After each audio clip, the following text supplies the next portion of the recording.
నమస్తే సార్. శ్రీమాత్రే నమః. కుంభరాశి వారికి మే నెలలో ఎటువంటి ఫలితాలు ఉండబోతున్నాయి సార్?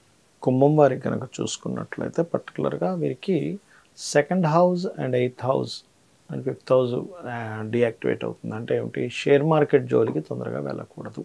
మీరు షేర్ మార్కెట్స్కి సంబంధించినవి తొందరపడి చేయడం వల్ల ఇబ్బందులు వస్తాయి. కాబట్టి ఈ పర్టికులర్ అంశంలో జాగ్రత్తగా ఉండాలి. అండ్ వీళ్ళకి ఈ మాసం బాగా కలిసి వచ్చేది జాబ్స్, కెరియర్ విషయంలో చాలా బాగుంటుంది. ఆర్థిక పరంగా ఎలా ఉండబోతుంది సార్? ఆర్థిక పరంగా మాత్రం షేర్ మార్కెట్ జోలికి వెళ్ళకపోతే అంతా బాగానే ఉంటుంది. వీళ్ళు ఇందులోకి వెళ్ళారంటే మనం కాపాడలేము వీళ్ళని. ఇవి ఒక్కటి జాగ్రత్తగా తీసుకుంటే ఆర్థికంగా ఇంప్రూవ్మెంట్స్ ఉన్నాయి, లేవని కాదు. కాకపోతే కొంత స్ట్రెస్, కొంత గొడవలతో కూడి డబ్బులు వస్తాయి. బికాజ్ ఆఫ్ సెకండ్ హౌస్లో ప్లానెట్స్ ఉన్నాయి. బట్ ఆ రెండు ప్లానెట్స్ కొంచెం విరుద్ధమైనటువంటివి కాబట్టి అటువంటి ఫలితాలు కూడా పొందవలసి వస్తుంది. వీరికి ప్రాపర్టీస్ విషయంలో కానివ్వండి, ఎడ్యుకేషన్ విషయంలో కానివ్వండి, ఎటువంటి ఫలితాలు ఉండబోతున్నాయి సార్? ప్రాపర్టీస్ విషయంలో అయితే కొంచెం ప్రాపర్టీస్ మార్చడం, అంటే ఇప్పుడు కొంతమంది చూడండి, పలానా ప్రాపర్టీ తీసుకున్నాను, ఇది నాకు చిన్నగా ఉంది, తీసి ఇంకోటి కొనుక్కుందాం, ఇట్లాంటి మార్పులు ఉంటాయి కొద్దిగా. ఎడ్యుకేషన్ విషయంలో మాత్రం కొంచెం ఏంటంటే కాన్సన్ట్రేషన్ పూర్తి స్థాయిలో చేయలేకపోతుంటారు. ఎందుకంటే ఇక్కడ గురువు శుభగ్రహం ఉన్నప్పటికీ ఆయన లాభాధిపతి అయ్యాడు. ఎప్పుడైనా లాభాధిపతి ఎడ్యుకేషన్ భావానికి కనెక్ట్ అయితే వాళ్ళు ఎంతసేపు ఎంజాయ్ చేయాలని ఉంటుంది, కానీ చదువుకుందాం అనేది తక్కువగా ఉంటుంది. కాబట్టి ఏదైనా ఎంటర్టైన్మెంట్ వే ఆఫ్ దీంట్లో నేర్చుకుందామని చూస్తారు, కానీ సీరియస్గా కూర్చోవాలంటే కొంతవరకు వీళ్ళకి స్ట్రెస్ని ఇస్తూ ఉంటుంది. అది ఆరోగ్యపరంగా ఎలా ఉండబోతుంది సార్?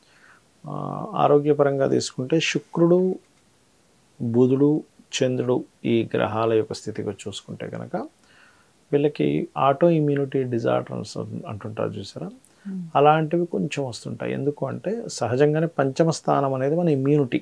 మనకు చూడండి, ఏదైనా ఒక హెల్త్ ప్రాబ్లం అయింది, లోపల ఉన్న ఇమ్యూనిటీ ఫస్ట్ తగ్గిస్తుంది మనం వేసుకునే ట్యాబ్లెట్ కంటే కూడా. సైన్స్ ఇదే చెప్తుంది.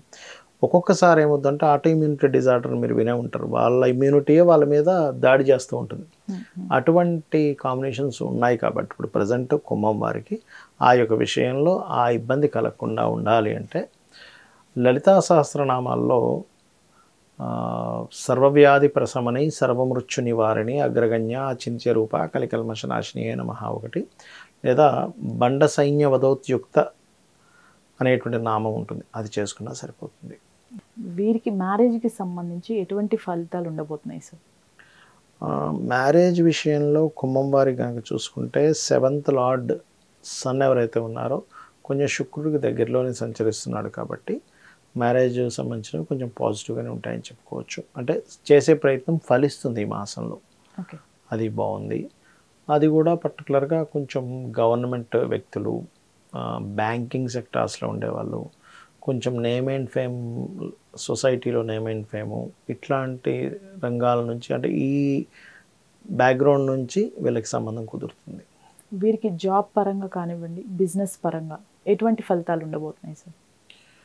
జాబ్ పరంగా, బిజినెస్ పరంగా చూసుకుంటే అమ్మ, జాబ్ అయితే మీకు స్టార్టింగ్లోనే చెప్పాను, వీళ్ళకి పాజిటివ్ ఏమిటి అంటే జాబ్ పరంగా బాగుంది, కెరియర్ పరంగా కొత్త ఉద్యోగాలు వస్తాయి, ఉద్యోగంలో ఇంప్రూవ్మెంట్స్ ఉంటాయని చెప్పుకున్నాం. కాకపోతే వీళ్ళకి ఏంటంటే ఏలినాడు శని నడుస్తుంది రాశిలో, కొంచెం శ్రమ ఉంటుంది అంతే. శ్రమ విషయంలో కొంత జాగ్రత్త పడినట్లయితే మంచి గ్రోత్ ఉంది.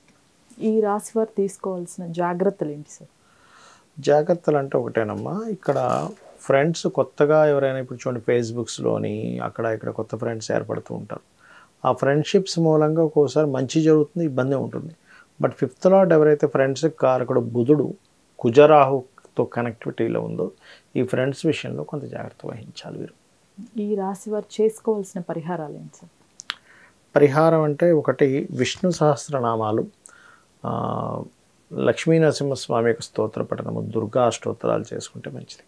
ఈ రాశి వారు ఇవి కాకుండా సార్ ఇంకా ఈ నెలలో ఇది కాకుండా ఇంకా చేసుకోవాల్సినవి కానీ ఏమైనా ఉన్నాయా? అంటే ఒకటే అమ్మా, మెయిన్గా మనము గోచార ఫలితాలతో పాటు జన్మజాతకం కూడా చూసుకోవాలి ఎప్పుడు కూడా. పర్టికులర్గా ఏంటంటే ఒక వ్యక్తి మనం కేవలం జాతకం చూసి వ్యక్తి ఇలా ఉంటాడని చెప్పొచ్చు. జ్యోతిష్శాస్త్రం యొక్క గొప్పతనం అంటే లగ్నం బేస్ మీద ఉంటుంది. ఆ వ్యక్తి ఏ లగ్నం ఉన్నప్పుడు జన్మించాడు, ఆ లగ్నాధిపతి ఉన్న స్థితిని బట్టి వాళ్ళ లైఫ్ ఉంటుంది.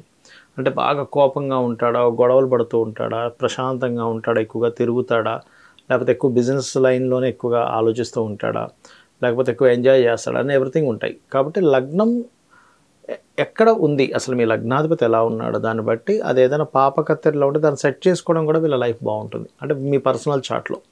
అలా కాకుండా కొంతమందికి ఫైనాన్షియల్ ప్లానెట్ బాగోదు వాళ్ళ జన్మజాతకంలో పర్సనల్ చార్ట్లో. సో అప్పుడు ఆ ఫైనాన్స్ ఇచ్చే ప్లానెట్ ఏది అసలు చాలామందికి తెలియని విషయం, ఎందుకు ఇబ్బంది పడుతుంటారంటే వీళ్ళకి ఫైనాన్స్ ఇచ్చే గ్రహం ఒకటవుతుంది, వీళ్ళు ఇంకోవైపు ప్రయత్నం చేస్తూ ఉంటారు. అంటే సింపుల్గా చెప్పాలంటే వీళ్ళకి మెడికల్ దాంట్లో ఉందనుకోండి, వీళ్ళు మెడికల్ రిలేటెడ్ ఏం చేసినా కలిసి వస్తుంది. వీళ్ళు తెలియక ఏం చేస్తారంటే మెడికల్ సైడ్ కాకుండా ఇంకోటి ఏదో ఈ కార్ షోరూమ్ పెట్టుకోవడమనో లేకపోతే ఇంకోటి ఏదో బిజినెస్ చేస్తూ ఉంటారు, వీళ్ళకి కలిసి రాదు. అరే ఇన్ని తెలివితేటలు ఉన్నాయి నాకు, చాలా తెలివి తక్కువ ఉన్నవాడు సంపాదిస్తున్నాడు, నేను సంపాదించలేకపోతున్నాను, ఫ్రస్ట్రేట్ అవుతూ ఉంటారు. ఎందుకు అంటే యోగం ఒక దగ్గర ఉంటే ఇంకో పని చేస్తున్నాం మనం. అంటే వాటర్ ఇప్పుడు ఒక స్థలం ఉంది, వాటర్ అక్కడ పడుతుంది, తీసుకొచ్చి ఇక్కడ బోర్ వేస్తున్నాం, వాటర్ ఎక్కడి నుంచి వస్తుంది? రాదు కదా. అట్లా ఏంటంటే ఫస్ట్ ఫైనాన్షియల్గా మీకు ఏ ప్లానెట్ ఇస్తుంది, ఏ మార్గంలో వెళ్ళాలని చెప్పేది జ్యోతిష్ శాస్త్రం. అలాగే మీ ప్రయత్నాలు ఎందుకు సక్సెస్ అవ్వట్లేదు, కొంతమందికి అన్నదమ్ములు సహకరిస్తారు, కొంతమందికి సహకరించారు. ఎందుకు అంటే పూర్వజన్మల్లో మీరు చేసిన పాపకర్మ వల్ల వస్తుంది, దాన్ని ఎట్లా సెట్ చేసుకోవాలి, ఇవన్నీ ఒక ఎత్తు అయితే మీరు ఏ డైరెక్షన్లో ఉంటే కలిసి వస్తుందని ఉంటుంది. ప్రతి వ్యక్తికి కూడా మీరు ఈస్ట్లో ఉంటే మంచిదా, వెస్ట్లో ఉంటే మంచిదా, సౌత్లో ఉంటే మంచిదా, నార్త్లో ఉంటే మంచిదా అని ఉంటుంది. ఆల్ డైరెక్షన్స్ గుడ్, బట్ మీకేది పనికి వస్తుంది ఈజ్ మోస్ట్ ఇంపార్టెంట్. ఇవి తెలుసుకుంటూ చాలామంది వివాహం అవ్వట్లేదని బాధపడుతూ ఉంటారు, బట్ టైం రాదు ఒక్కోసారి. ఇప్పుడు మీరు ఈ సంవత్సరం అంతా కష్టపడి వివాహం కోసం ఎదురు చూసి చాలా రకరకాలు చూసి వెక్స్ అయిపోయే కంటే కూడా నాకు ఈ సంవత్సరం అసలు బలం లేదు, నెక్స్ట్ ఇయర్ ఉందనుకోని ఈ సంవత్సరం అంతా మీ పనులు చేసుకుని నెక్స్ట్ ఇయర్ వెతుక్కుంటే మీకు టైం సేవ్ అవుతుందిగా. సో వివాహ సమయం ఎప్పుడుంది, ఎలాంటి వ్యక్తి వస్తారు, వివాహం విషయంలో చాలామందికి ఈ మధ్య అన్ని డివోర్స్ కేసెస్ ఎక్కువ అవుతున్నాయి బికాజ్ ఆఫ్ ప్లానటరీ పొజిషన్స్. అలాంటి వాటిలోనే ఎక్కువ మంది పుడుతున్నారు.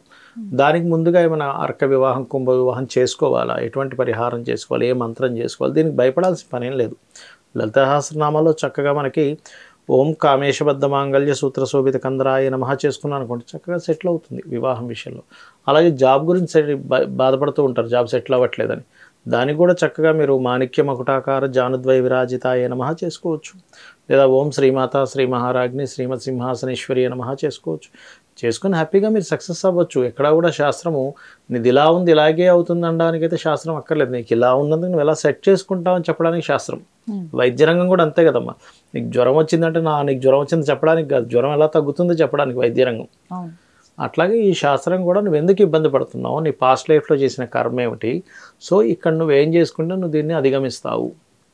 జాబా, బిజినెస్సా, విదేశానికి వెళ్ళడమా, లేకపోతే కొన్ని అప్పుల్లో ఉంటే నువ్వు ఎలా బయటపడాలి. చాలామంది వాళ్ళ రేపంతా అప్పులే. సో ఓం అపర్ణాయ నమః మంత్రం ఇట్లా ఏంటంటే పర్టికులర్గా కొంతమందికి అప్పులు ఇవ్వడమే వాళ్ళ బిజినెస్ అవుతుంది. మరి వాళ్ళకి ఏమిటి అంటే వాళ్ళకి ఆ యోగం ఉంటుంది. కొంతమంది అప్పులు చేయడం వల్ల ఇబ్బంది పడతారు. సో ఈ చార్ట్లో ఏంటంటే ఇవన్నీ చూసుకోవాలి. ఇక్కడ చాలామందికి సందేహం వస్తుంది, మరి ఇవన్నీ చూసుకునేలాగైతే మనం ఎందుకు ఈ గోచార ఫలితాలు, ఈ మే ఫలితాలని, ఆ ఫలితాలు, ఈ ఫలితాలు ఎందుకు చెప్పుకుంటున్నాము అంటే ఇక్కడ రెండు విషయాలు. ఒకటి చూడండి అమ్మా, ఇప్పుడు మీరు ఇక్కడికి వచ్చారు, స్టూడియోకి వచ్చారు, ఇంటి దగ్గర మార్నింగ్ టైం ట్రాఫిక్ ఎక్కువగా ఉంటుంది. మీరు ఇంటి నుంచి ఇక్కడ రావడం గంట సేపు పడుతుంది అనుకోండి. అదే ఏ ట్రాఫిక్ లేదు, హాఫ్ అన్ అవర్లో రాగలుగుతారు. ఇంకా ఎక్కువ ట్రాఫిక్ ఉంటే 1.5 hours పడుతుంది. అంటే ఏమిటి, మీరు మీ వెహికల్ మీరే మారలేదు, కానీ ఎందుకు డిస్టెన్స్లో తేడా వస్తుందని బికాజ్ ఆఫ్ ట్రాఫిక్, అంటే బయట ఉండే పరిస్థితులు. అలాగే మన జన్మజాతకం పనిచేస్తున్నప్పటికీ బయట ఉండే గోచార గ్రహాల స్థితి మనల్ని కొంత రూల్ చేస్తూ ఉంటుంది. మీకు ఎలాగైతే ఆఫీస్కి రావడానికి 1/2 గంట నుంచి 1.5 గంటల వ్యవధి ఎలా అయితే మారుతూ ఉందో ఇది కూడా అంతే. ధన్యవాదాలు. శ్రీమాత్రే నమః.